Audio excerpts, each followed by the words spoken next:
భారత సారథి రోహిత్ శర్మ సంచలన నిర్ణయం తీసుకున్నాడు. టెస్టుల నుంచి తప్పుకుంటున్నట్లు ప్రకటించాడు. సోషల్ మీడియా వేదికగా ఇందుకు సంబంధించి పోస్ట్ పెట్టిన రోహిత్ 67 టెస్టులు ఆడి 4300 రన్స్ చేశాడు. ఇందులో 12 సెంచరీలు, 18 అర్ధశతకాలు ఉండగా 212 అత్యధిక స్కోర్. ఈ మేరకు వచ్చే నెలలో ప్రారంభమయ్యే ఇంగ్లాండ్ పర్యటనకు కొత్త నాయకుడితో వెళ్లాలని జాతీయ సెలెక్టర్లు నిర్ణయించారు. దీంతో కెప్టెన్గా రోహిత్ శర్మను తొలగించనున్నట్లు హింట్ ఇచ్చారు.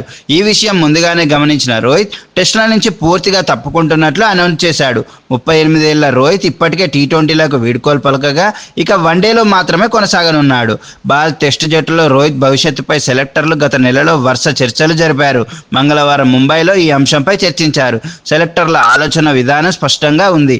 వారు ఇంగ్లాండ్ పర్యటనకు కొత్త నాయకుడిని కోరుకుంటున్నారు. రోహిత్ కెప్టెన్గా సరిపోడు. ముఖ్యంగా అతను రెడ్ బాల్ ఫామ్ను పరిగణలోకి తీసుకుంటే కష్టమే అనిపిస్తుంది. టెస్టు సైకిల్కు యువ నాయకుడిని తయారు చేయాలని బీసీసీఐ కోరుకుంటుంది. ఇకపై భారత్ టెస్టు జట్టుకు నాయకత్వం వహించడని బీసీసీఐ సెలక్షన్ కమిటీ మెంబర్ మీడియాకు వెల్లడించినట్లు సమాచారం.